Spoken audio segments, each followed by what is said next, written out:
Hello, I'm Sophia. And hey, I'm Kristin, and we are Under the Barbell. Over the Bullshit.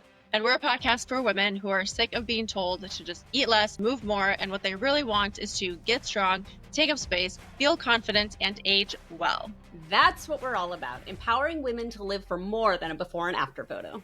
So, wherever you are, grab a coffee or a pre-workout and hit play, because your anti-diet culture BFFs have arrived.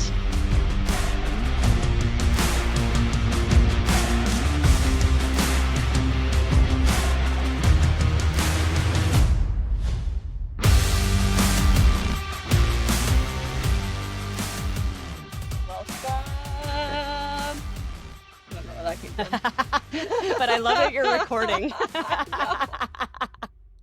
Welcome to episode 3. Welcome to the shit show. Oh my God, for real. Straight fingers. Oh my God. Okay. Something that I was thinking about actually recently was like, I feel like this podcast is going to be like running. Like people either love running or they fucking hate running. Like there's no in between. I feel agree. like people are either going to love us Very polarizing. Or fucking hate us. Yeah. I mean, honestly, part of it is like if we're saying things that hit a little too close to home, they're not going to like that very much. And I mean, I know I'm the same way, you know, when you hear something that's like, oh shit. You know, it's like, I don't want to be called out, so I don't want to listen to this. Yeah, you know? it's like triggering or even like, I feel like people, so I think strong opinions is like, even though sometimes people don't like strong opinions, but sometimes that means that they also have strong opinions. Yeah. And that's why they don't like the strong, like whenever I don't like something about myself or whenever I don't like something about someone else or it annoys me, I like hold up a mirror and I reflect back and I'm like, do I do that? Or what is it about me? Yeah. And I'm like, oh yeah, that's probably why it annoys me. Shit. Yeah. Oh, the Coldplay thing, I just wanted to talk about it because God. It blew the fuck up. It blew up and it was like less than 24 hours and now it's just everywhere. People have memes and like other things and like that's just wild. And I was talking to Kiana about this. If they just didn't react, they could avoid it the entire thing. I mean, in the moment though, like you're not thinking about that. You're just like, fuck, oh shit. Yeah. But yeah, I feel like if they just people obviously like his wife would have known and other people in the circle probably would have known. But yeah, if they just would have stood there and just like, hi, like do, you know, and then it went away. Just go along with it. I bet they're kicking themselves. I mean, homie legit like crawled under the table or whatever. Like, what are you doing? At least the woman just turned and looked away. Like he literally crawled under it and then his hands come up and he waves. Like, what are you? Oh, I didn't see that part. As if that's not going to draw attention. Yeah, once he's under there, his little hands pop up and it's like this. Yeah. I'm like, come on, homie. I couldn't help but think about like the spouses at home that didn't know. And probably like before the concert even ended, that was all over TikTok and all over everywhere. You know what I mean? Like, and their kids, like I'm pretty sure I know the CEO had kids. I don't know if the woman had kids or not, but like, depending on their age, they're on TikTok too. And now they're seeing their parent being, cheating. Like I'm like being, whatever the word is. I would say infidelity, but that doesn't make sense. Being infidelity is not a phrase. But you know what I mean? But like, being a scumbag pretty much. Yeah. All over the internet. And then like for however long memes live, you know, everyone's going to be taking those and putting their own, you know, pictures on it, but you know who it is. And these poor kids and these families have to just be exposed to that. And I feel so bad to that. Yes. All of that. Yeah. Side note though, I had no idea who this dude was. Like when I saw it, I was like, is this a joke? Like who is this? Like astronomer? Is he an astronomer? Like we even saw a TikTok that made fun of this because like I had to Google who he was and I've never even heard of astronomers. Nobody knows. Whatever. And again, literally no one even knows who you are. Had you not acted a damn fool on that camera, nobody would have even would have thought twice. Oh my God. One knows who you are. You know what? You know what this reminds me of? Oh my God. So when I was in, let's see, probably this had to have been middle school. Went on a church trip and I think it was like CCD, like or whatever. It was a church trip. and we went to like Omaha, I think. So we did a baseball game, went to the zoo, whatever. We were in the hotel room and someone had brought alcohol. And oh my God, this is so bad. I'm like a sixth, seventh grader. Actually, I was probably, yeah, seventh or eighth grader. But I had a water bottle and there was alcohol in it. And I remember sitting in our hotel room and I was like drinking from it and I was just holding it. Well, the lead guy like comes in just to like check on us. It's super like, hey, whatever. And I just like, I put the lid on and I like move it. I like slowly move it down and hide it. Yeah. And later, because he knew, he like came over, whatever, and pulled me aside. He knew that it was alcohol. And he's like, listen, if you would have just held the thing like it was a water bottle, I would have never known. And I'm like, Yes. fuck. Like he wasn't condoning it, but he's just Yeah, like, but, the like- reason I caught you is because you Yeah. reacted and did that. Oh my God. Second story that reminds me of is because I don't think I've even told you this, actually. Yeah, me and Hannah. So I have a twin sister, Hannah, and we were at Clay County Parks. I'm from Vermillion, South Dakota, and we're at Clay County. That was kind of one of the things to do was go camping, whatever, at this campground. And I like later in life have realized how intuitive I am. But at the time, I didn't know that. I just it was like a gut feeling and I just followed it. But I had a feeling that something was going to go wrong and I should not drink. And at the time, I was kind of like in and out, like I was kind of in my like restrictive phase anyways and like wanting to be super healthy and not drink for sports. But I just had this feeling something was going to go down and I should not drink. I had a bad feeling about the night. And cops came and before someone had told us like, listen, don't be drinking because there's cops that check constantly at that specific campground. So we were with some friends and my twin sister was drinking and a couple friends were drinking. So when he came, I stood where I stayed there because I wasn't drinking.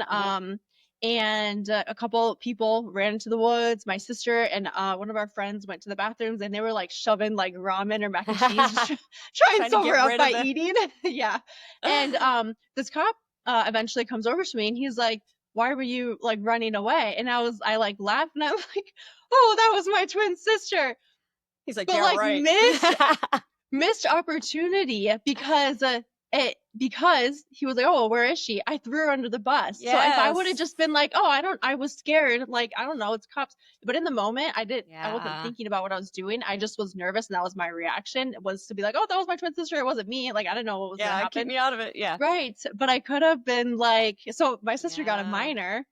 She was under 18, so like went off her record and stuff, but we just laugh about it because it's like, bro, why didn't you just be like, yeah, it was me, and then breathalyze and you lose zero and you're good. My two friends want to have, so just going back to that reaction. Had she come out while he's talking to you, you know, like she wanted, she wasn't going to come out. Like she knew that they were there. But you're saying if she were to have come out. What if she would have? Yeah, while you're over here like, oh yeah, no, mine was just like if you started faking it. And then if she did come out, and then he's like, wait, like there's two of you. You know what I mean? Oh, yes, I see what you're saying. Oh my gosh, that's hilarious. Yeah, so those are my two moments that remind me of the reaction that they did. It reminds me of just basically like being a teacher. And I taught like 4th and 5th graders. So they were like 9 through 11 pretty much. And it would be so obvious, like whenever they were all up to something, they'd all like huddle and then they would keep peeking back. It's a teacher watching us. Is the teacher coming? And I'm like, there's nothing that signals more that I need to go over there because you're doing something you shouldn't be doing than everybody constantly looking to see if the teacher's coming. I'm like, if y'all were just talking normal, I wouldn't even know and I would not even be coming. You know what I mean? I'm like, y'all need to get sneakier. Dang. Oh my God, that's hilarious. Yeah. Oh, gosh. But that thing that blew up so fast. And so I don't honestly remember anything like that blowing up so quickly as that did. Like, I mean, I saw a letter from his wife or soon to be ex-wife. I don't know if it was legit. Like people were posting it as if it was, but people were also saying like, we're pretty sure this is from her, but like not 100%. But it was she was like, I don't even remember the guy's name. Like, I'm so-and-so's wife. And it says in parentheses, for now. and then she goes on about how, like, this isn't a letter. Like, I'm not looking for sympathy. I'm not whatever. Like, she was a total badass in this letter. So, like, I do hope it's from her, because she was basically like, you know, I'm taking him to the cleaners, and, you know, I'm going to come out on top, and I'm going to be better than ever. And you know what I mean? Like, it was very like an empowering kind of thing. So Yeah. I don't know if it was actually from her. People seem to think it was, and I hope that it was, because it was, sounds like it could be, though. yeah. Yeah. Yeah. And it seems man. like official kind of, you know what I mean? Like the language Yeah. and stuff in it seemed like it was probably, Yeah. you know, put out by her lawyers or whatever. Did you see his statement?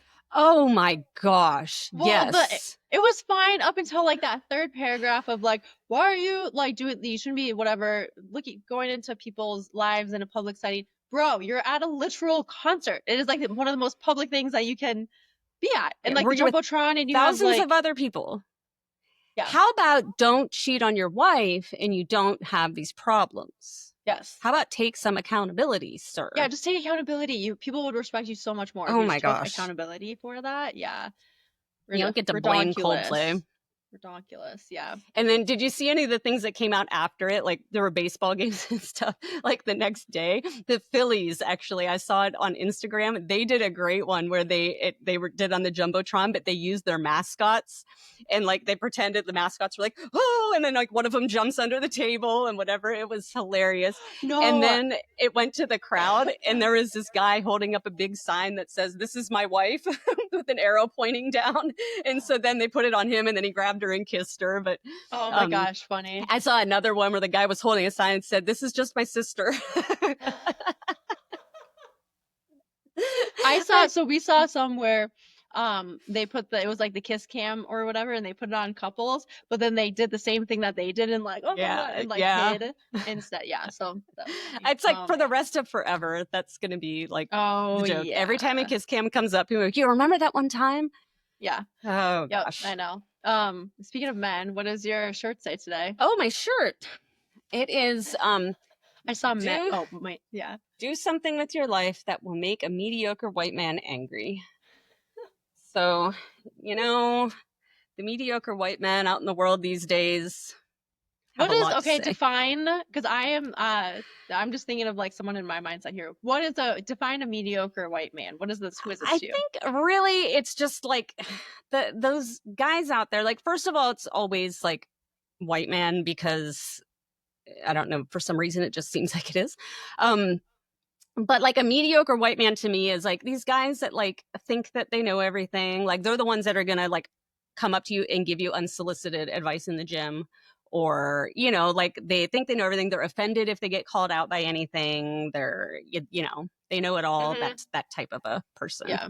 Okay. Yeah. And it's like the ones on the internet where it's like, oh my goodness, I had a brief interaction with someone. I'm not going to say any names, but it was on someone else's post, someone with a pretty large account. And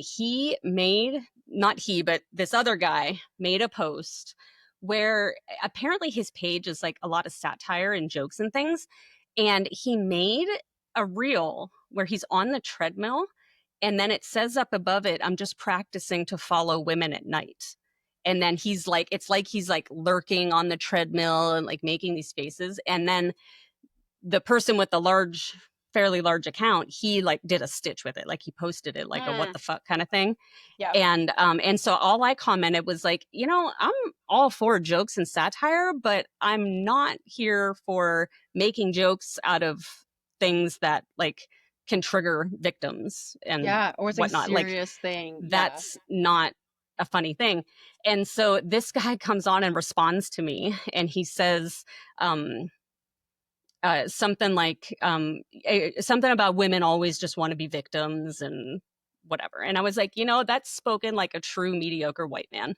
I was like, just as it is someone who's clearly someone who's never had to fear going out at night alone, like many women do. Yeah. And he was like, you don't have to fear that. You want to, because you're a victim. And then he doubled down and said the words white and mediocre should never go together in a sentence. And I was like, oh, you're one of them too. Okay. Oh okay. gotta go. And I was like, I don't want to engage with this person because like these are the people that send their followers after you and like after your account and stuff. And I'm like, I'm just not gonna. I've seen too many times where, you know, like some of these groups will just start coming like posting on all of your things and whatever. I'm like, I'm not trying to get involved in any of that. And I just stopped. But I was like, yeah, that kind of person to me is like, I think that is taken just a little bit too far because it is a real thing. Like not all, like I'm fine, like I'll go out, whatever. But to someone who has had an experience, like that is not okay. And that's not, So like I vacation alone every year. And I talked to my husband about this and how I'm fine all day long. But as soon as it starts getting dark, I just make my way back to the hotel. Like I don't want to be out alone when it's dark. Like I am a small female. And do you know what I'm saying? I would not be out. And what's funny is that my husband will sometimes go too. Like we go down to like Pensacola Beach area because it's a pretty easy drive from here.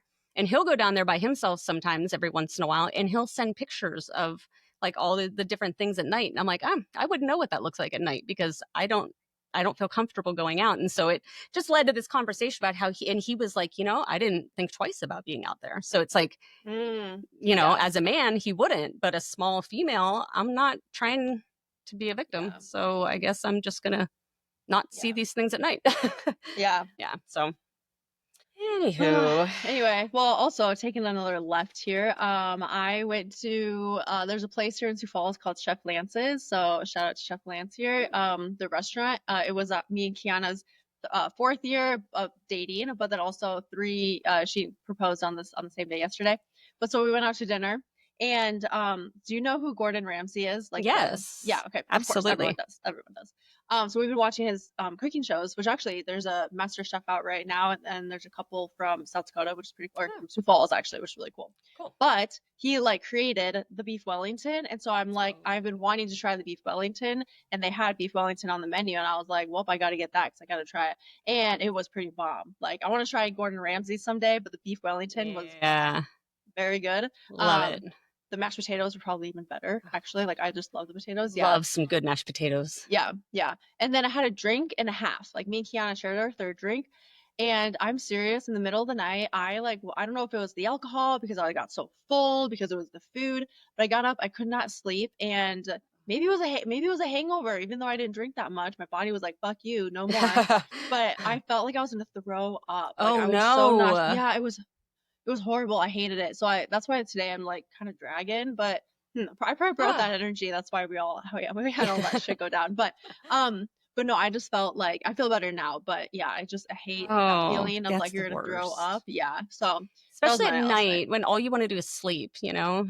I know. I'm just like, oh, stop it. So the worst. Well, y'all that are watching / listening, you need to go to Sophia's social media, her Instagram page, and see the video that she just posted of her proposal. Oh my God. Like it is the just best. Wait. Are you going to post like the real, like the good? I will post that because we both, I won't do like, so we read each other like it was on our 1 year. So we each have like a note to each other that we read. So, but I'll post like the end of hers and then all of that. And I like had no control. I'm just screaming. I showed it to Sam. So the one that you posted yesterday was like with the song, whatever over it. I forget what the song's called, but I showed it to my husband last night when we were making dinner. I was like, oh my God, you have to see this. And I showed it to him and he was like, if that doesn't make you happy, you don't have a soul. And like, he was like so into it. He's like, that is the best thing I've ever seen. And like, he was so into it. And I told him how I told you, like, post the one like without the music over it. We want to hear you screaming. And he was like, yeah, I want to see it too. So I'll post it later today. I was going to post it. All right, there we go. Yeah. Perfect. All right. Well, I guess, what do I have? Some of my bullshit, I'll make my bullshit quick. I have, I need to like put it out to the world because once I put it out to the world, there's accountability around it and it makes it real. But I signed up for my first powerlifting meet since, I've had cancer. So I'm kind of freaking out a little bit. I'm definitely not as strong as I was prior to cancer, obviously. But things are progressing and things are moving along and it's not until December. So there's some time to prepare and to, build strength back up and whatnot. But I was like, I posted on Facebook. I don't think I posted on Instagram yet, but I did make a post on Facebook, and I was like, I need to just, people are going to ask about it, and people are going to hold me accountable to it if I put it out to the world. So I'm like, here we go. It's extra going out to the world now on this podcast. So, and it's in Florida. I live in Tennessee, but the meet is in Florida because I happened to find a meet at like one of the beaches where we like to go vacation. And so I was like, if you can use a good excuse for another random December vacation, why not? Yeah. So we're going to go down, and like I mentioned earlier, we go down to like Pensacola, and there's another beach right nearby called Navarre. So the meet is in Navarre, but we'll probably just stay in Pensacola because it's like less than 30 minutes. But yeah, so that's, I guess, my big thing that's for exciting. now. Yeah. And it's just getting my brain wrapped around doing workouts for more than just movement's sake. You know what I mean? Now there's like a purpose. Like I have a meet coming. I have goals I want to try to achieve. And so we'll see. Hopefully I can get at least close to where I was before, but we'll find out. You could do it. I think so. My deadlift's a little bit of a struggle. It's hit and miss. Like some days it's great, and then other days it just feels like crap. My bench press is one that took the biggest hit just because I was so limited on upper body workouts while I was doing treatment. So even when I did work out before, like for a long time, I wasn't able to lift anything over 10 pounds. So I was doing a lot of lower body stuff. Like, I would just do like just made things harder, like a Bulgarian split squat rather than just regular squats, like things that you can make more difficult by making single leg or slowing your tempo or whatever. And I have a belt squat machine in my garage. And so I had to have my husband load it. And so I was able to do some pretty heavy squats with the belt squat and, things like that. So I was keeping up with my lower body okay-ish, but my upper body, like I said, I couldn't lift more than 10 pounds for quite a while. So my bench press took the biggest hit, but hopefully we can build it back up. So it'll be cool to see what happens then, or just how it goes. It'll be exciting. So yeah, that's it. I think we should get into this episode because people are probably like, are we going to talk about what? So today, sorry, y'all. Today we're going to talk about Skinny Tok. And basically Skinny Tok is a TikTok, I don't know, you want to call it a trend? It was a hashtag that was being used, and it was promoting a lot of diet culture-y type behaviors and things like that. And since I don't even know when, several weeks ago, TikTok actually banned the Skinny Tok hashtag. And so because of I guess there were a bunch of European countries that were pressuring them because these were very disordered type behaviors that were being promoted on there. And they're like, hey, we're not trying to promote this kind of thing. And so TikTok blocked it. And if you search Skinny Tok now, it redirects to mental health support, which I was like, okay, TikTok, all right. But there's people just make new hashtags. it just turns into something else. But but people still call it Skinny Tok. And so basically we just wanted to kind of we're going to share a few of these. And I know, Sophia, do you want to give your kind of, we talked about a little trigger warning type of thing. Yeah. So trigger warning / disclaimer. This is a serious topic. It's a serious thing. And we recognize that there's people out there that use these as their way of living and their way of getting skinnier because that's all they care about. I talked about it in our first episode, but I have experience with a lot of disordered eating. I was never diagnosed technically, but self-diagnosed.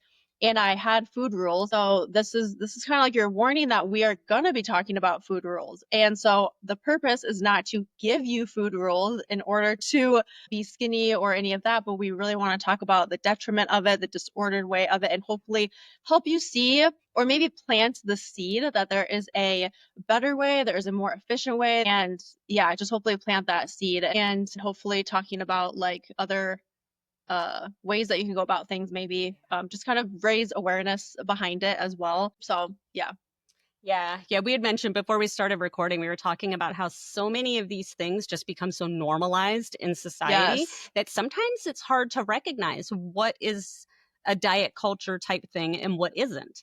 And I think every single one of us is susceptible to falling into some of these traps if we don't keep our awareness. Like even us who talk to women about it all the time, I find myself like, in fact, not too long ago, I just posted a video from my beach trip in Florida, and it took me like 2 weeks until after my trip before I posted it, because I was not like, my stomach didn't look the way I wanted it to look and whatever. And then I was like, but it was like a fun moment for me at my favorite place. I was with my husband for our 20th anniversary. Like it was this great thing. And what the hell am I thinking? I'm not going to post this just because I don't like the way my stomach looks. Like, what am I doing? And so like, I just had this moment of remembering like who the hell I am and what the hell I stand for. And if I don't post this, I'm no better than some of the people promoting the toxic stuff. You know what I mean? So I'm like, we need to normalize a normal looking body. And so,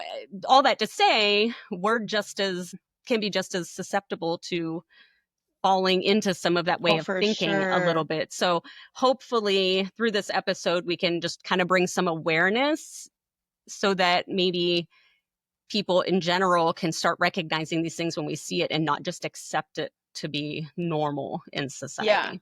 Yeah. And even like people who have been in the space for a while, like even for me, like you said, like I can also be triggered and super susceptible to it because I will catch myself comparing my body or I'll feel like shit about my body. And if you find yourself doing that, the biggest thing that I would say is to unfollow those people, stop searching for those things, stop looking for those things, because the algorithm is super smart and it's going to push that towards you even more. And so for me, I have to be intentional and aware that what I'm seeing is making me like I'm comparing myself. So like when I'm aware of that, then I can do better about what I'm intaking when it comes to social media, be more intentional with the time I spend.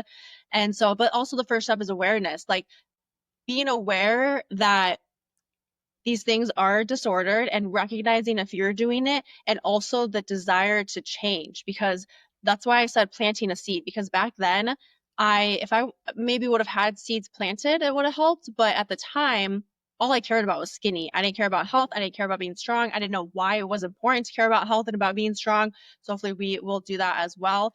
But I just like didn't care about that. And so you have to also want that change and want to be in a different mindset. So hopefully this is a seed planted. Yeah, great point. And maybe too, this is a good time to remind everyone of kind of how we define, I almost said skinny, not Skinny Tok, how we define diet culture. And basically it's like this system of beliefs that is going to praise weight loss over everything else. You're going to see that diet culture demonizes food. It categorizes food as like good and bad. It ties your value as a human to your appearance. And generally, what diet culture wants your appearance to be is skinny as possible at all costs. And it wants you to do this above and beyond being a healthy person, above and beyond, your overall wellness, your strength, your everything. And so that's, what we are not all about. As your anti-diet culture BFFs, we are not on board with that. We also want this to be we want to help you with incorporating realistic and sustainable ways of being healthy and strong, and even changing the shape of your body. It's okay to want to change the shape of your body, the composition, totally okay. Like that, the way you go about that, there can be disordered views and not. I think we talked about that in a different episode, but we are all for giving you things that are going to be realistic, real, and sustainable. Yeah. And healthy, long-term quality of life type shit. Yes. So, okay. Quality of life. Well, do you want me to go ahead and just read this first one and we can kind of break it down? Yeah. So what I'm going to read, y'all, is I subjected myself to Skinny Tok, myself and my algorithm to Skinny Tok. And because then for a while, every time I would get on TikTok, all this shit started coming up and I had to like do all kinds of other things to search so that the algorithm would stop showing me Skinny Tok. But I went on and I screenshot like some posts that I saw, and mostly what I screenshot were comments on those posts. That seemed to be where much of the like even more disordered type things were in the comment section. So that's what these are. And this first one, it says, one bite of something tastes the same as the whole thing. Okay. One bite of something tastes the same as the whole thing. So this makes me think of, I just like to sprinkle in my experience here, but when one thing that I used to do is taking a bite of something and either like swallowing it and bringing it back up, or just taking a bite and being like, I'm good, that's it. And what was it again? Taking one bite is the same as One the whole bite of thing. something tastes the same as the whole thing. The whole thing, yeah. So that is, it's kind of hard to explain. Like this is a disordered way of thinking, your approach with it. Because like, let's say we take a bite of something that's nutrient dense, right? Because what it does then is trickle into the foods that give us fuel, right? So if we're saying like, one bite tastes the same as the entire thing. Let's say it's a Reese's peanut butter cup because you think it's bad or unhealthy or whatever. Well, then what's to stop you from doing that when you take a bite of chicken, which is boring, but I'm just saying like something that's nutrient dense, or like an avocado, or something that is a healthier fat, So, yeah, what are your thoughts on that one? Yeah, to me, that's just it just like plays into that like restriction. And Yes. it's the restriction is really like, and I think there's such a fine line, which is where I think a lot of this can get very, I don't want to say dangerous, but maybe is, like we said, it's okay to want to change your body composition or change the shape of your body. And as long as we're doing it in a healthy way, have at it. There's nothing wrong with that. But there's such a fine line between I'm in a calorie deficit and I'm doing it in the quote healthy way, and then just going a little bit past, and that restriction becomes just a little too maybe obsessive or whatnot, where it kind of starts entering a little bit of unhealthy territory. You know what I mean? And so this kind of thing obviously is more into the unhealthy territory. So it's not, when you see people giving advice, another one on here too is very on the same vein. Let me see if I can find it really quick. It was a very similar one. Okay. It says, what I used to do is whatever I was craving, I would put it in my mouth, chew it, and spit it out so I can convince myself I just wanted the flavor and not the actual food, that I wasn't hungry. And so again, it's same idea. It's taking just a little bit of it. And it's kind of what you were saying, like you might even swallow it and bring it back up or whatever. But, a calorie deficit is fine. A calorie deficit is how we lose fat. But when we start to enter into that more obsessive territory of it, where we're doing behaviors like this, that should be where we have like red flags going off and saying, okay, hang on, like these choices aren't healthy for me. This is not the healthy way to go about this, Yeah, the way that you approach it is important and matters. And the other thing that I don't think people talk about a lot or don't know or recognize, because I had no freaking clue, was when the digestion process starts when food is in your mouth and you're chewing. Yep. So you're saliva. basically so you're basically tricking your body, and then that can start, I don't know all of the ins and outs of this aspect, but I know that the digestion starts there. And so like when it does, I know it's something about the digestion process, and it starts that it's tricking your body, and your whole body starts to go into that, but you're not fueling it. So then eventually my mind goes to, well, it's not giving me the food it needs. Our bodies want to stay safe. It goes back to survival times. Yeah. And it's like, oh shit, I'm going to hold on to your body fat because we need to keep you safe. Yeah.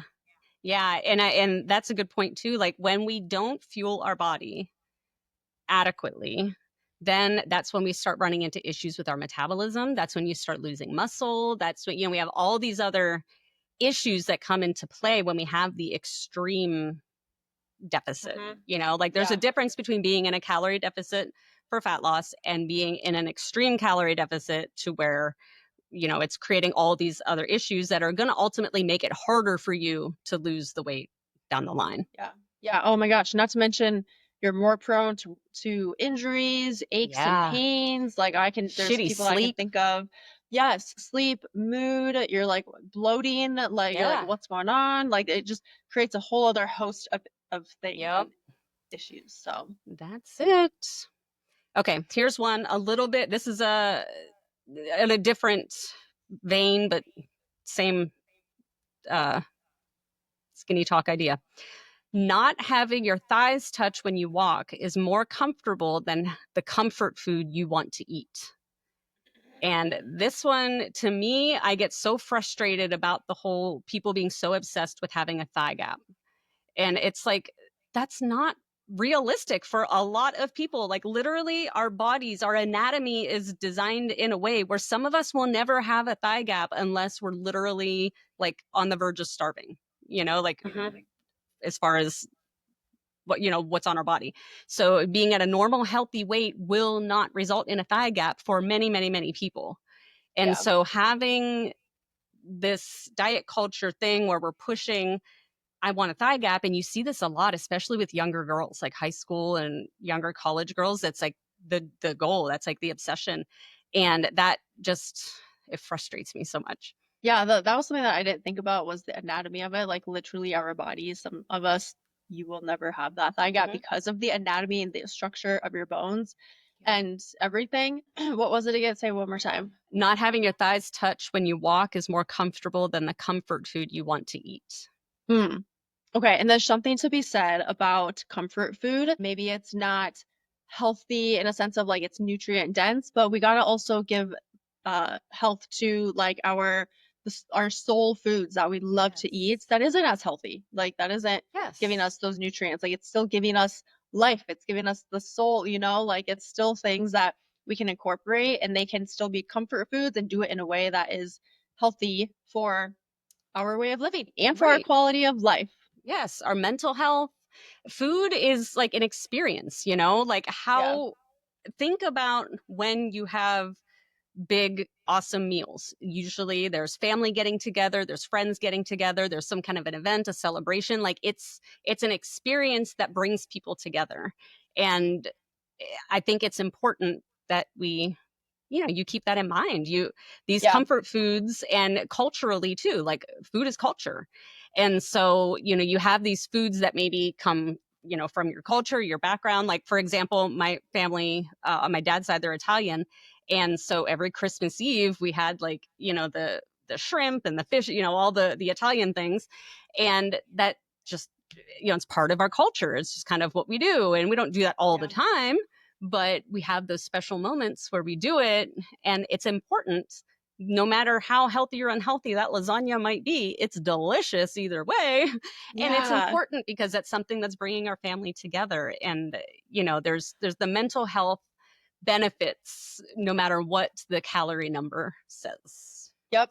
And then two things I just thought of. Number one, because I was just having this conversation with a client, is that for her, one of the biggest challenges is making food being fun and bringing her joy. And so like for her, it is a lot of the comfort foods that isn't necessarily healthy for you, but now it's like, okay, how can we, which this could be a different episode, but how can we make food that is quote healthy, nutrient dense? How can we have that be a joyful thing? But we need to also consider the comfort foods as a joyful thing. And that also leads into, I saw a post on Instagram from a creator, and I've been following him for a while. Do you know Danny Montranga? I think so. Yeah. Yeah. He used to be a part of Mind Pump. Yes. But this was really cool. He had a client, much older lady, elderly. They've been working together for so many years. Yes. You saw this? Yeah. I saw this. This is great. I know I want to do this someday, but she, after their training session, or maybe it was, but I don't know. I think they worked out a little bit. It was after. Yeah. And he's like, all right, we're going to go for ice cream today. And I just thought that was so amazing. But he went into the reasons why. And a big part was the social aspect. He noticed that she got happier as the day went on, as they were eating the ice cream and being able to choose the different flavors. And so like socially, and just joy and happiness, and as people age and all of those things. So I thought that was really cool. Like he's like, even though it's not quote healthy, it is healthy in a sense because it's healthy for her social life. It's healthy for her joy and her happiness. And just that little bit of ice cream isn't gonna ruin her progress. Like they worked out before, that they're working out consistently. Most of the time she's probably eating healthier. And I think he pointed out that she was eating a little bit too less anyways, but I don't know. Yeah. So no, that was really cool. Like he talked a lot about how he noticed that she just seemed lonely in general. And so he was talking to her during their session, and he realized she didn't have a lot of people around her, which honestly happens quite a bit as we age. Like unfortunately, we start losing our friends and our family and the people around us. And a lot of times older people are lonely. And so like just him taking her out. And so if y'all haven't seen this post, like there's all these photos of him like taking her for ice cream and she's holding her little ice cream cone. And like it was the cutest thing ever. And that's a perfect example, I think, of, you know, I'm going to worry less about whether or not my thighs touch because anatomically they may never touch. And aside from that, listen, haven't y'all ever heard the phrase thick thighs save lives? Like, come on, like, you know? Yes. And so, you know, I'm going to worry less about trying to get as skinny as possible. And I'm going to worry more about using that comfort food, maybe, I don't know if strategically is the word, but in a way that supports other aspects of health, which is mental health.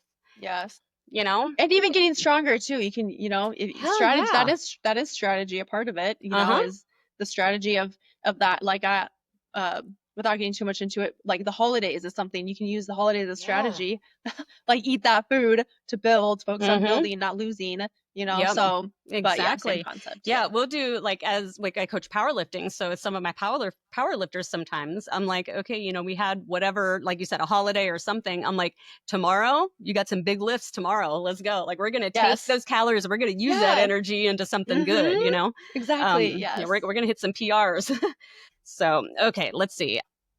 Okay, this one. When you lose weight, you fall in love with yourself because you didn't realize how beautiful you are until losing weight. That's okay. So much I could say about this. I think that this is a big, big one within diet culture because this is what ties our body to our value, our worth, if we're beautiful, if we're sexy, like whatever. And I believe that it's a state of mind. And also, personally, my belief is that you don't have to love yourself 100% of the time. And actually, I think it's unrealistic to try to, because it's just the reality that some days you're going to love your body and some days you're going to look at it and be like, I don't like this, this, this. But then it's the intention of shifting that mindset and your thoughts and reworking your brain to instead be like, okay, maybe I don't love myself today, right now, in this moment. Maybe I don't love the way this top fits on me, but in this moment, can I appreciate something about my body? Can I respect something about my body while I'm in the works of changing the shape of my body? So weight loss does not equal beauty at all. No. Like I truly believe there's beauty in every single human at every single size.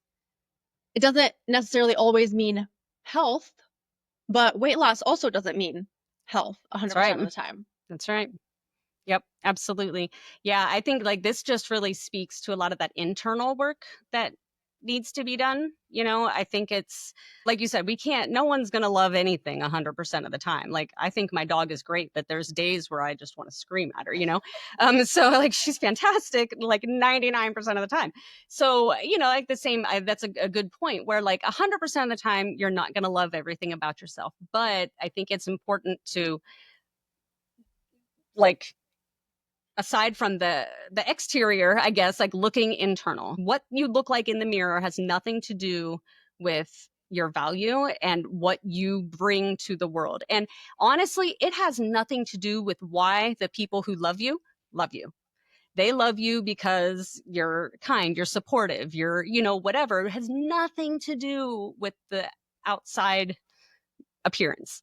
And so I think it's just kind of not helping people, but having people help themselves, I guess, like doing that internal work to recognize all of the great aspects and valuable things that they bring to the world that have nothing to do with skinny, fat, any of it. Yeah, and even like your capability, I feel like whether it's weight loss, fat loss, muscle building, fitness in general, like reaching those goals will become easier, more freeing. You'll be happier when you shift from the weight loss and a specific appearance into, okay, what am I able to do? The capability of it, the gratitude of it, like being able to do more, having a better quality of life. Like you still have that goal. It's totally fine. Like we'll say it over and over. But when you shift that, it becomes now it's more of like I'm such a positive person, but it's more of like a positive approach versus always talking down on yourself. You're just going to get more and more of that because that is what you're looking for. That's what you're telling your brain. You're going to get more and more of that. Versus reframing your your mind, your thoughts. I used to have, when I was really in the thick of it and really talking down to my body every time I looked in the mirror, and I would even cry very often. But I had a Post-it note, and I know some people don't love affirmations. They think it's whatever, but I had a Post-it note and I was on my mirror. I saw it every single day, and it said something along the lines of, your body is uniquely different and strong and blah, blah, blah, whatever. But I saw it every day and I read it. And even though I didn't believe it all of the time or want to believe it all the time, I'm like, fuck you, affirmation, no. But it starts to become like a subconscious belief too, before I consciously believed it. And so it's just deciding to do the inner work and deciding to change the thoughts in the moment when you're, thinking that thought of whatever the thing was, something about, what was it again? Weight loss. Say it When you again. lose weight, you fall in love with yourself. You didn't realize how Oh, beautiful you were until losing weight. oh, and I can tell you, I've met so many people who have lost weight and they still don't love themselves. That's the point I was going to They make. think, yes, they have lost weight Mhm. and it's still not enough. They still don't think they're pretty or beautiful, and they still are in that mindset. And so it's not Yep. always about the weight loss, then it's about up here and working on that. Yeah. Yeah. I think someone might look at me or you and say, oh, she's skinny. But then I can turn my head this way and I can look at someone else who is even, is skinnier than I am and say, oh, but she's skinny. Like skinny, like you're never happy. Like you never get to that point of satisfied when skinny is what you're chasing. And so it's like, rather than chasing skinny, we recommend you chase strong because strong just plain feels badass.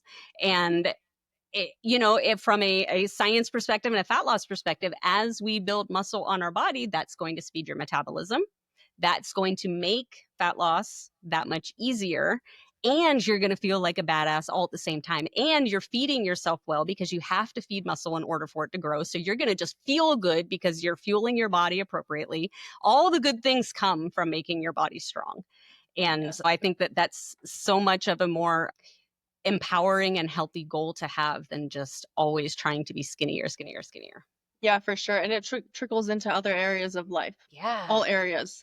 Yeah, and expanding, like stronger. It's like, instead of getting smaller and shrinking, and it's just like, I feel like it trickles into different other different habits and work and relationships. And Your yeah, it feels, confidence. yeah. It feels so fucking good to feel strong. Like, and when they say nothing tastes as good as skinny feels, I'm like, nothing tastes as good as strong feels. Like, it feels 100%. badass. You feel like a badass, you feel strong, confident, maybe not 100% of the time. And I think confident is also a state of mind, and like, you don't just fall into that, but being strong will breed more confidence. Yeah.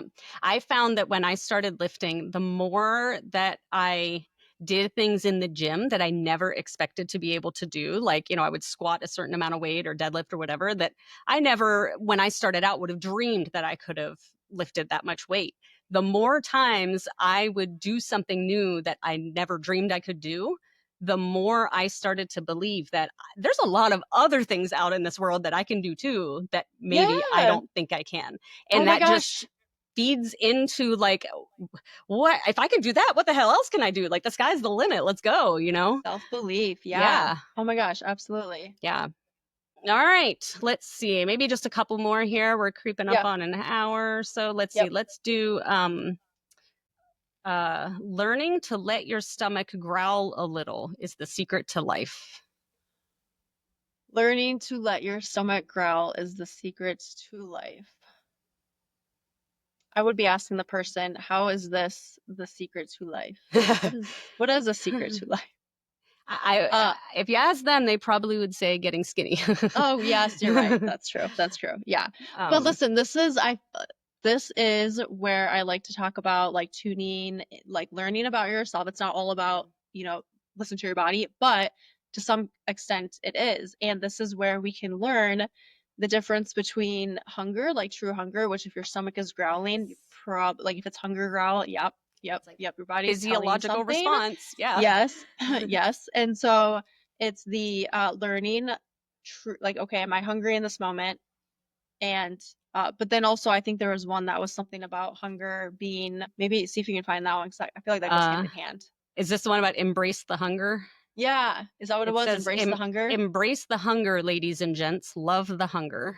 That's right. Yeah. So this kind of goes hand in hand, but learning from hunger and if you need to eat something versus okay, maybe you're dehydrated is what they say. I don't know. Mm-hmm. But your body is telling you something, and if you continue to listen to the side of you that's like embrace the hunger, don't eat, starve yourself, learn to starve, which actually I saw this on a remind me about this. I'm gonna try and remember this. But where was I? Now I lost my train of thought. Okay, I'm gonna damn Just it. go with it. So it was a comment and he was talking about something like women or people need to often learn or should learn how to starve because society is overweight. So you should learn how to starve. It is not the approach that it doesn't breed health and wellness, but also at some point you're going to get stuck because if you starve yourself and you're in that calorie deficit, your body adapts to that, and then you can only go so far with that, which that could be a different episode, but yeah, so it's like the hunger and the it's telling you something. Yeah. I lost my train of thought, but Yeah. it might come back. Yeah, to me, it's what I talk about with my clients sometimes is keeping in mind that there is a difference between having a craving and being hungry. Yeah. If you're actually hungry, if your stomach is growling, that means that you're hungry and your body needs fuel, like you need to eat. If you're having a craving because either you saw some delicious looking commercial on TV or sometimes cravings can even come from like nutrient deficiencies. Like I'll give an example. My son, he runs cross country and he had practice one morning and I picked him up from practice and we went to the grocery store and he is walking around the store trying to grab every salty treat that he could find, like chips and whatever. I was like, bro, you don't need this. What you need are electrolytes because you just got done running and you've been sweating to death. That salt is an electrolyte. Like you don't actually want, this is a craving that is going to give your body the salt that it's craving because it needs electrolytes after that run. It doesn't actually need this bag of potato chips. And so, it's like sometimes our cravings are a result of some kind of a deficiency that we need to fill. And so looking into why am I having this craving as opposed to why am I hungry? Well, you're hungry because you're human and you need to eat food, Yeah. And so I think that's kind of where like some of the confusion gets. Like you think that you're hungry, but really you're not actually hungry. It's just that you have this craving that you want to fill. And you know what?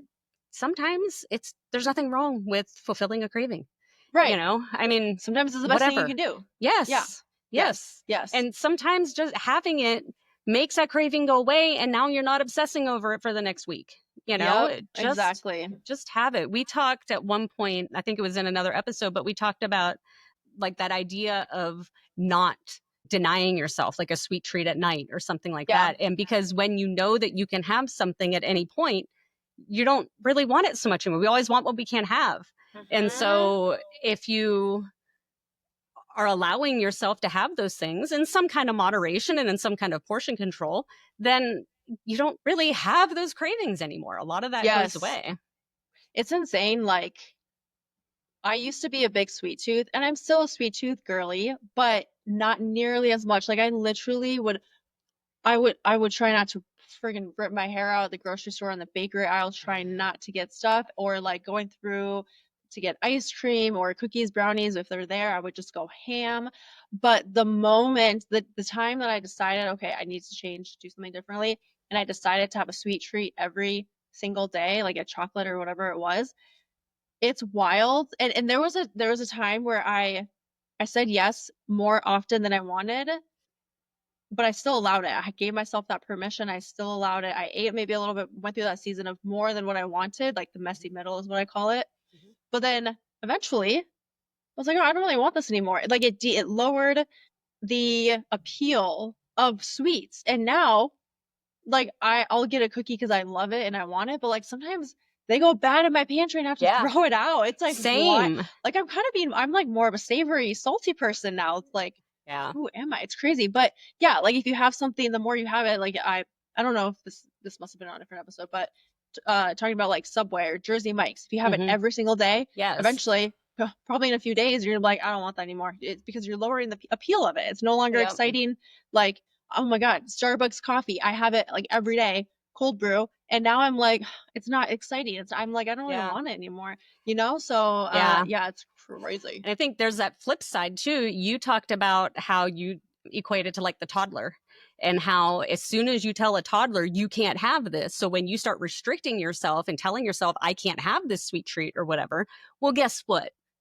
What you want to do more than anything is the thing that you're now telling yourself you can't have, and Yeah, that just your brain is, exponentially makes it worse. So yeah, allowing yourself to have it a lot of times can get rid of it, or get yeah. rid of that whole the craving entirely. So Your brain is like, I want that one, more of that. And yep. so, yeah, but then, yeah, I think it all just also goes back to the restriction aspect, whether it's that craving or like true hunger, the growl, like, and it's a good opportunity to get to know yourself more. It's a good opportunity for self-awareness, to check in again, if you're wanting to change, if you want that desire to like learn, okay, Yeah. I want to put in place healthier habits. And if I have this growl, am I actually hungry? Then okay, I do need to eat. I need to fuel my body. I think that's so important. Like, you have to want it. It's not just going to happen.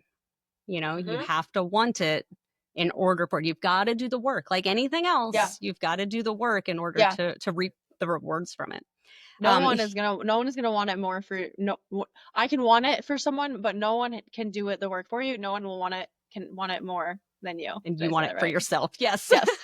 There we go. Here's one more that's very much like on the same line as this. And I don't even know that we necessarily need to talk about it, because we've kind of, I feel like, hit this a little bit. But I think that potentially there might be some people listening who might relate to this one. So I want to go ahead and say this one.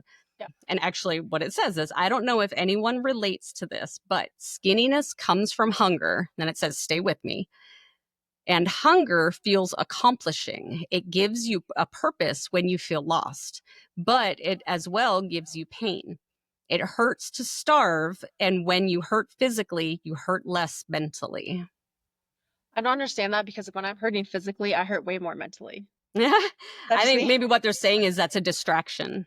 Like the physical pain is maybe a distraction from what's going on up here, perhaps. I'm not sure, but hunger feels accomplishing, and it gives you purpose when you feel lost. I think that's maybe a really good opportunity to say, if someone is feeling like this person is feeling, I think it's important for you to know that there are like mental health professionals that are specifically educated in this type of a thing, that can really, really be beneficial and helpful.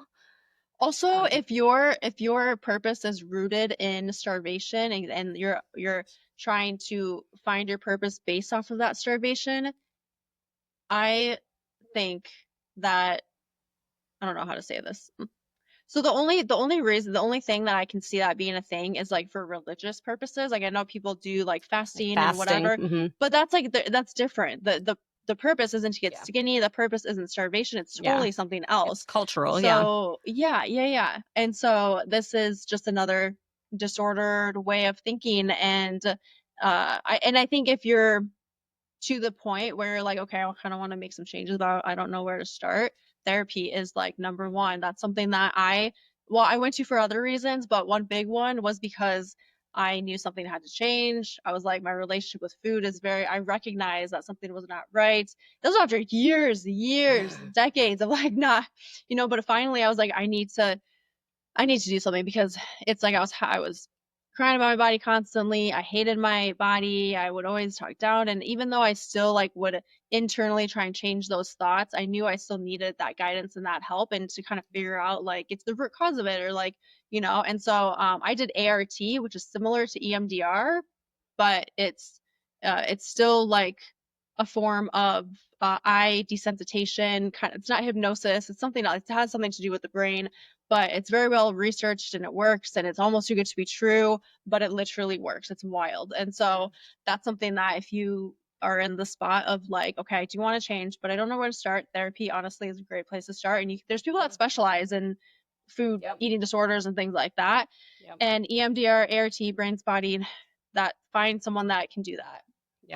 Yeah. I think that's, I mean, that alone can make light years of difference. Mm-hmm. Or if you know that you're wanting to get a coach or a trainer, at least, I will always tell people I'm not a therapist, but here's my experience, here's what's helped me. And if I feel like I'm on the edge or like I'm teetering that borderline, like then I'll be like, okay, like you need to seek out a therapist, whatever, or like go to therapy while you're coming to me. Yes. If you can find a coach that will address and talk about your relationship with food, how is it, what's it like, ask you these questions, that is a green flag when finding a coach or a trainer. Absolutely. I have a client right now actually who, like, she talks all the time about how, like, she comes into her sessions, she talks to me about the things that they talk about in therapy where food is concerned, and then she tells me too how she goes to therapy and talks to her therapist about the things that she and I talk about. And it's like through her, all three of us are on the same page and able to support her.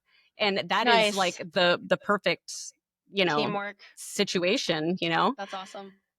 Okay, last one here. And I actually wasn't even going to read this one because it is getting a little late or a little long, but I think that this is also one that a lot of people can relate to because I know I've heard several of my clients and even my friends, even honestly, like my mom as a kid, I remember hearing her say things like this. It says, I ate a chocolate chip cookie and I'm dying of guilt. Mm-hmm. Yeah, food guilt. Okay, I think that if you find yourself guilty with constantly, that is not, it's become normalized almost, like we talked about in the beginning, but it's not normal. Like I used to have food guilt constantly all the time after like overeating or binging or having like a cookie and I'm like, oh, I shouldn't have eaten that. It's gonna ruin my progress, whatever. I felt that guilt, but this is where we gotta get curious. Where is this guilt coming from? Why am I feeling guilty around this when it comes to food? This is something that I would so encourage you to recognize as a disordered thing because it's not normal. We should not be doing that, especially if it's constant. Okay, here and there, if I'm guilty that Like, I knew I was full and I kept eating, I shouldn't yeah. have done that, but we can move on. Yeah. Yeah. And sometimes like you have those moments where you ate too much and you just don't feel very good. And you're like, damn, I should have stopped, like physically, I just don't feel well. That's different than I ate a chocolate chip cookie and I'm dying of guilt. It's along those same lines as you hear people like, and I don't know if this happens to you, but it happens to me when I'm in any kind of a public place where food is involved and people find out that I'm a personal trainer, a nutrition coach, whatever, they like suddenly they need to like make excuses for whatever is on their plate, and like they'll go and like they'll scoop, whatever dessert onto their plate and they'll be like, I'm being bad. And I'm like, no, that's not bad. There's nothing bad about enjoying your dessert. So like, look at my plate. It's full of dessert. But like, it's just that idea that if I have a dessert, I'm being bad, or that a food itself is bad. That is something that is super normalized and happens all the time. Clients, if you're listening, stop it. They will be like, I was bad this weekend, had this, or like, because they know that I'm their coach or trainer, they know that I'm much in the space, whatever, and they'll be like, well, I'm gonna be bad and have this, or just to your point to what you said. And I want to take this moment to talk about this because this changed the perception that I had on food, good and bad foods. This is where we moralize good or bad. And then whether you realize it or not, you subconsciously then become morally good or bad. Okay. And so food can be a spectrum. There is no good food or bad food. Food is food. All food is food, regardless. Doesn't matter what it is. Food is food. There are foods that are less nutrient dense and make us feel shitty, make us feel blah, make us feel bloated. And there's foods that make us feel hella good, energized, strong. They're nutrient dense, healthful. And then there's everything in between that. Everything in between that. And so when you shift your words that you say and the thoughts that you think about food and you take out from your vocabulary that foods are good and bad, then you won't really recognize it maybe in the beginning, but it will shift the feel of food. And then you're not subconsciously telling yourself that you are then good or bad. And that's where then that guilt comes into play. Is like, that food is bad. I ate it. I feel guilty, but I feel guilty because I'm bad. I'm bad for eating that food. And it just all plays into that. And so that's the biggest thing that I could say from that is changing the way that you talk about food and the way that you think about food. It seems ridiculous. People probably like laugh at me for encouraging them to do that, but it makes a big difference. That's a real thing. Our words matter. And for example too, like when if you tell yourself I'm sad, like if I tell myself I'm sad, I'm down, I'm gonna get more of that. Like my brain is searching for that. I'm gonna get more down. If I get annoyed about something and I keep telling myself I'm annoyed, I'm pissed, I'm angry, I will get more of that. Same is true with food, right? Like it, so and just the way that we talk about food, same concept. Yeah, your brain is designed to prove you right. So whatever things that you're saying, your brain is going to find ways to affirm whatever it is that you're saying. If you're looking in the mirror every day and saying, I'm ugly, I'm whatever, well, you're going to believe that. Your body or your brain is going to be like, yep, sure. But on the contrary, if you're saying positive things and with regards to the food, if we're like, okay, I have this chocolate chip cookie here. It's delicious. It's going to taste really good. And I can have this cookie and then I can move on with my day. Well, guess what? Your brain is going to confirm that for you, and you're going to have that cookie and you're going to move on with your day. But if in real life, if you're saying out loud, I can have this cookie and move on with my day, but in the back of your head, you're like, oh, if I eat this one cookie, I'm going to want to have 10 more. Well, guess what? Now your brain is going to make you want to have 10 more. So, you've got to, I think it's important. Our thoughts and our words mean things, and your brain is going to confirm whatever it is you're thinking. Yeah. And even taking time to have a conversation with yourself. So the example of the cookie, okay, there's a cookie in front of you, have a conversation. Do I really want this cookie? Do I truly want it? How will I feel during it? How will I feel after? Am I going to eat it slow and enjoy it? You can even be like, I'm going to have this cookie knowing I might not feel the best, but I know it's going to taste good and I'm going to enjoy it. And I'm going to just move on after that. It's totally fine. It's going to be okay. Or if okay, hey, I really don't want that cookie. Maybe I want something else. Or I know that it's going to, I don't know, just having a conversation with yourself, asking yourself those questions before you have it. Yeah. It seems ridiculous, but man, the amount of people, like clients, when they do that, total game changer. And that kind of a thing slows shit down. Sometimes it's just like, oh my God, I just want to eat this cookie. But when you stop for a minute and you slow yourself down and you think through it, you may come to the conclusion that you don't even want that cookie. And another point I was going to make, which you touched on, is let's say you have that conversation with yourself and you do want that cookie. Awesome. Slow it down. Savor it. Enjoy it. Think about how good this food feels. Or not how good, but how this food tastes. How good this food tastes. That's what I wanted to say. Think about how good it tastes. Think about how thankful you are for your body that allows you to do all the things you do with the energy that you're going to get from that cookie. Just slow it down. We got to stop shoveling food in. We got to slow down and enjoy. We're going to digest better. We're going to savor better. We're going to eat less because we're slowing down. I think that's a big key. Yeah. And life is too short to be guilty all the time. We don't gotta bring that in. No guilt. No, none of that. But that is it. There are some more. Maybe we can do another episode on them, but that's it. So I hope that that y'all that are listening, I hope there's some nuggets you can take away from this. And if you felt like you could relate to any of those, hopefully we brought to the surface some of these things and how normalized a lot of these things are. And so you can start recognizing them for yourself. Yeah. And if you have questions or stories that you want to bring, or you found this episode enlightening or empowering or helpful or not helpful, whatever it is, feel free to reach out to us either via email, ubobpod@gmail.com, or find us on any social, all socials, Facebook, Instagram, TikTok. You can message us there, or you can also leave a review and let us know. Only if you give us a 5-star rating and a positive review. Otherwise, negative reviews, just email us. Email those to us. Message. You can just. We don't need that out of the public. Give us a chance to fix whatever the problem is. Yes, exactly. But yeah, I would love to hear if any of y'all have any stories along these lines that you're, and let us know when you message us these stories, if it's okay with you if we share them on a future episode, because I think that there's a lot of people out there who have a lot of these experiences, whether it's current or past, that other people can really learn from. So I would love to hear. Or send this to your friends, anyone that you think. Yeah, send this episode to your friends for sure. All right, that's all we got. Have a good rest of your day, guys. I'll see y'all later. Bye for now.